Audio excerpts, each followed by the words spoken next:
जय श्री गणेश। नमस्कार, मैं आचार्य संजय द्विवेदी। मेरे समस्त प्रबुद्ध दर्शकों का मेरे चैनल पे हार्दिक स्वागत है। प्रिय दर्शकों, आज मैं दैत्य गुरु शुक्राचार्य के राशि परिवर्तन प्रभाव को लेकर आपके सम्मुख उपस्थित हूँ। 9 ग्रहों में अत्यंत सौम्य ग्रह, सर्वाधिक शुभता प्रदान करने वाले तथा इस जगत के संपूर्ण भौतिक सुखों को प्रदान करने वाले, भूमि भवन वाहन का सुख देने वाले, धन संपदा की प्राप्ति कराने वाले, स्त्री सुख तथा संतान सुख के कारक शुक्राचार्य, जो आपको प्रेम का भाव भी देते हैं, जो आपको आकर्षण भी देते हैं, जो आपको सौंदर्य भी प्रदान करते हैं। इसी प्रकार से आपके व्यापार में आपको बड़ा धन, आपके कला क्षेत्र में आपको बड़े नाम की प्राप्ति, ऐश्वर्य वैभव की प्राप्ति का संपूर्ण योग शुक्राचार्य प्रदान करते हैं। शुक्राचार्य 29 जून को अपनी राशि का परिवर्तन करेंगे तथा स्वराशि वृषभ राशि में प्रवेश करेंगे। अब जब कोई भी ग्रह स्वराशि का होता है तो अपनी उच्च राशि का होता है तो उसका बल कई सौ गुना बढ़ जाता है।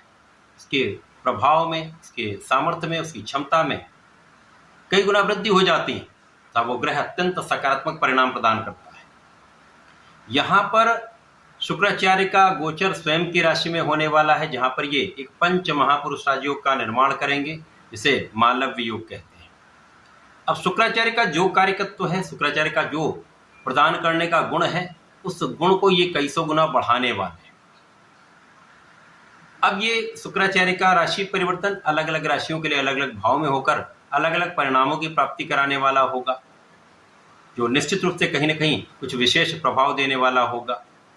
आज मैं कन्या राशि के लिए शुक्राचार्य के इस राशि परिवर्तन का, मालव्य योग का किस प्रकार का प्रभाव आपको प्राप्त होने वाला है, किन किन भाव में प्रबलता आएगी, इस समय का आप कैसे उपयोग कर पाएंगे, कितना लाभ आप ले पाएंगे, अथवा कहीं पर कोई समस्या या अवरोध है तो उसका क्या निराकरण, संपूर्ण विश्लेषण मैं पूर्ण तर्क के साथ करने जा।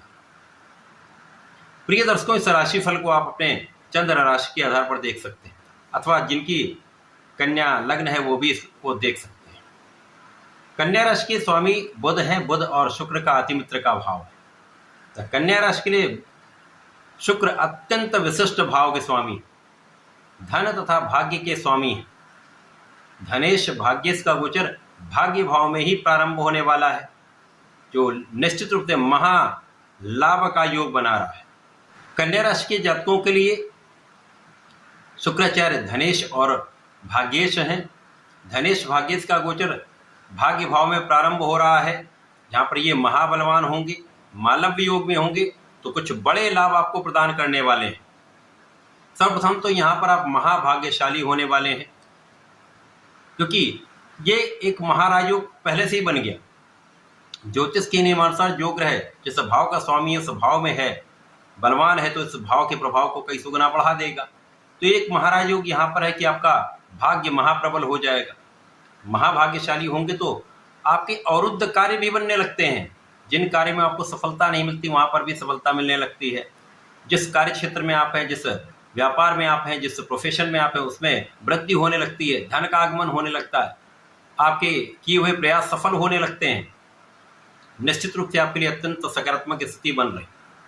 इसके साथ ही साथ यहाँ पर परिवार का सहयोग मिलेगा, पारिवारिक भाव में वृद्धि होगी, पारिवारिक संपत्ति से आपको लाभ मिलेगा। इसके साथ ही साथ भाई बहनों का भी सहयोग मिलता है, अच्छे मित्रों का साथ मिलता है। तो आपके लिए एक अच्छा समय है, जब लोगों का संपूर्ण सहयोग भी मिल रहा है, भाग्य भी महाप्रबल है, आप परिश्रमी भी होने वाले हैं, आपके परिश्रम का संपूर्ण लाभ भी आपको प्राप्त होने वाला है। अत्यंत अनुकूल स्थिति बन रही। यहाँ पर विशेष बात यह भी है कि आप इस समय धर्म के मार्ग पर भी चलें, आप न्यायोचित रहेंगे। धर्म का जब आप आचरण करते हैं तो समस्याएं भी कम होती हैं। आप अपनी इष्ट का ध्यान करते हैं तो नकारात्मक स्थितियों से भी आप बाहर निकल जाते हैं।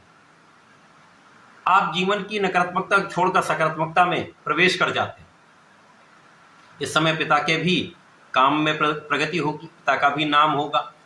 इस समय में निश्चित रूप से आपका जो भी कार्य क्षेत्र है वो प्रबल होगा। एक अच्छे धन का आगमन आपके पास होने वाला है, महाधन लाभ आप लेने वाले हैं। यहाँ पर किसी प्रकार का कोई संदेह नहीं।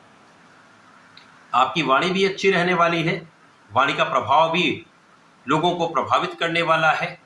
जो जातक कला क्षेत्र में है, वाणी से संबंधित कार्य में है, गायन वादन में हैं, विशेष रूप से कई गुना प्रगति आपकी होने वाली है। यहाँ पर आपके ज्ञान से, आपकी शिक्षा से, आपके कला क्षेत्र के ज्ञान से, आपके व्यापारिक ज्ञान से आप महाधन लाभ अर्जित करने वाले हैं। पिता से भी संपूर्ण सहयोग मिलेगा, पिता के पक्ष से भी धन का लाभ प्राप्त हो सकता है, तो पैतृक संपत्ति से लाभ हो सकता है। तो ये एक अच्छा संयोग यहाँ पर बन रहा है। इस समय में आपके सुख साधन का भाव प्रबल होने वाला है। भूमि भवन वाहन का आपको लाभ प्राप्त हो सकता है। भूमि भवन वाहन से आपको लाभ प्राप्त हो सकता है। जिन लोगों के पास अपना घर नहीं है, भूमि नहीं है अथवा वाहन लेना चाह रहे थे, ये कार्य सिद्ध हो सकता है। इस समय में लोगों का भी संपूर्ण सहयोग मिलेगा। आपके कार्य क्षेत्र में लोगों का सहयोग मिलेगा। आपके व्यापारिक क्षेत्र में जिनके साथ आप काम करते हैं उनका पूर्ण सहयोग भी मिलेगा। आपके व्यापार में वृद्धि भी होगी, विस्तार भी होगा। तो संपूर्ण रूप से एक अच्छा सकारात्मक समय आपको प्राप्त हो रहा है। इसी प्रकार से इस समय में माता पिता के सुखों में वृद्धि निश्चित है। इस समय आप जो प्रयास कर रहे हैं, यदि कुछ विशेष ज्ञान अर्जित करना चाह रहे हैं या विदेश जाकर कुछ करना चाह रहे हैं, तो ये काम आपका बन सकता है। अथवा विदेश जाकर उच्च शिक्षा लेना चाह रहे हैं तो आपका ये काम बन सकता है। विदेश से संबंधित होकर किसी कार्य में हैं आप, विदेश से संबंधित किसी नौकरी में आप हैं, तो यहाँ पर आपको सफलता भी मिलेगा, एक बड़ा धन लाभ भी आपको प्राप्त होता दिख रहा है। कन्या राशि के जातकों के लिए अत्यंत सकारात्मक प्रभाव आपको प्राप्त हो रहा है, जो आपके जीवन में आपको आगे भी बढ़ाने वाला है, सब प्रकार के लाभ देने वाला है। धन का भी लाभ देगा, भाग्य का भी साथ देगा, परिवार का भी सहयोग मिलेगा, लोगों का भी सहयोग मिलेगा। तो जो लोग राजनीति से संबंध रखते हैं उनके लिए भी अच्छा समय है, सकारात्मक है, जब आपको पद का लाभ मिल सकता है। एक अच्छा योग बन रहा है। इस पूरे समय में आपको नियमित रूप से भगवान गणपति की आराधना करनी चाहिए। गणपति जी को प्रत्येक बुधवार को आप भोग अर्पित करें। लड्डू का भोग अर्पित कर सकते हैं, यहाँ पर दूर्वा आप अर्पित कर सकते हैं, यहाँ पर आप भगवान को लाल पुष्प का अर्पण कर सकते हैं। इस प्रकार से यहाँ पर आप यदि ऐसा करते हैं तो विशेष लाभ मिलेंगे। इसी प्रकार से गणपति जी को यदि आप गुलाब की सुगंधि का अर्पण करते हैं तो विशेष लाभ आपके लिए प्राप्त होने वाले हैं। इसी प्रकार से भगवान भोलेनाथ पर बुधवार को यदि बेलपत्र अर्पित करते हैं तथा गुलाब की सुगंधि का अर्पण करते हैं तो यहाँ पर आपके धन के क्षेत्र में, सुखों के क्षेत्र में विशेष रूप से विस्तार हो जाएगा, आपको संपूर्ण लाभ प्राप्त हो। तो ऐसा करके इसका लाभ लें। धन्यवाद, नमस्कार।